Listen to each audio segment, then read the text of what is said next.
Моли се колкото можеш. Ако не можеш с сълзи, то с въздишка, ако не можеш с въздишка, то с едно Господи помилуй. Но никога не оставяй молитвата. В ада няма покаяние. Там вече е съд и вечност. Докато дишаме тук, имаме време да се покаем. Смирението е ключът към небето.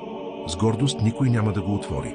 Човекът без молитва е като дърво без корен, всяка буря го поваля. Най-голямото богатство на света е чистата съвест. Не търси Христос в разума си, защото Той е над разума. Търси го в сърцето си, там обитава Той. Когато човек се смирява, тогава Бог се прославя в него. А когато се възгордее, тогава Бог се отдръпва. Да простиш не означава да забравиш стореното, а да не държиш зло в сърцето си. Светът е като пазар. Всеки купува и продава, а времето минава. Блажен е онзи, който не е продал душата си за суета. Когато не знаеш какво да правиш, моли се. Когато знаеш какво да правиш, пак се моли.